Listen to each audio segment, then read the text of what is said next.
Congratulations. Thank I you. mean, what a complex story to tell. Where do you start?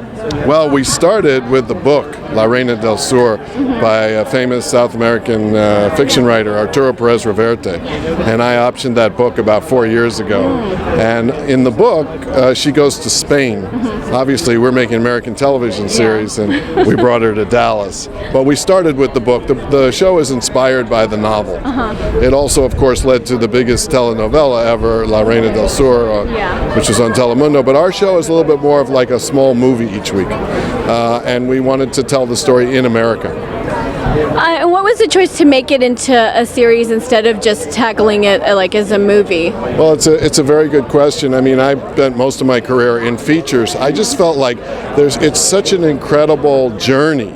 And to be limited to an hour and a half or 2 hours, there's so much more story to tell. For example, our entire first season, she hasn't even come into power yet. So we have time to really sit back and develop the characters. And this story is about women in a world that is dominated by men. So we want to take our time and show how they grow into power and how they handle it. Yeah, exactly. And I was mentioning it before.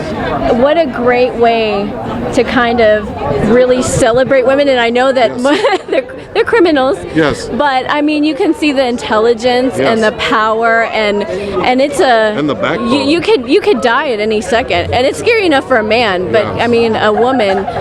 I mean, tell me a little bit about the people who you chose to play these characters, the women. We have an incredible cast. I mean, it's just amazing. We met with dozens and dozens of actors to play Teresa Mendoza, and we settled on Alice Braga, who is the niece of Sonia Braga, famous Brazilian actress. She's amazing. We also have Justina Machado, who is in 6 Feet Under, wonderful actress. We have Veronica Falcón, who's here tonight, who plays Camila, who's from Mexico.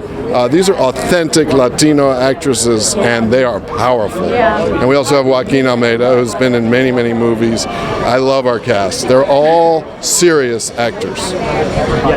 So tell me about the locations and how that creates the environment for these characters. Well, we shot the pilot. The entire pilot is shot in Mexico City, which was an incredible experience for me. I spent about 6 months in Mexico, and it's such a beautiful city and so congested and interesting and just very visual.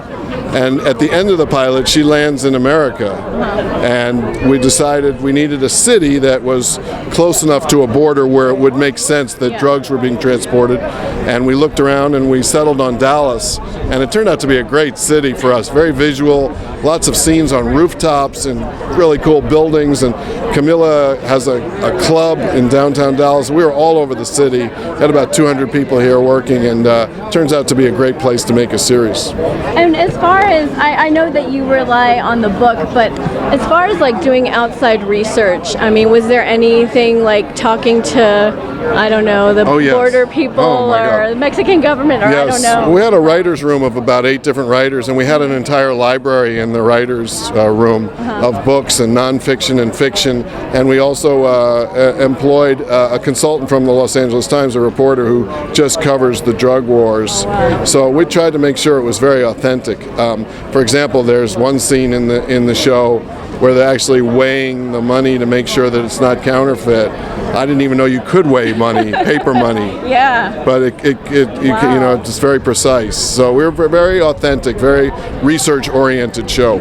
So, and that's important because the devil's in the details. So really. true. Yeah. Was there anything else that you learned about that underground world that surprised you? I was surprised, to be honest. I learned a lot about the wardrobe, and that the narcos, the narco cultura, they wear some very like Western-oriented clothing sometimes, like big belts and Western shirts, and I was sort of surprised by that. But it's very visual and it's very cool.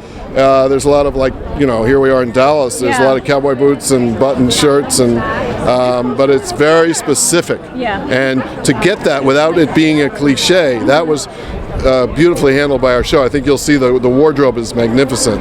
That was really an interesting thing to me.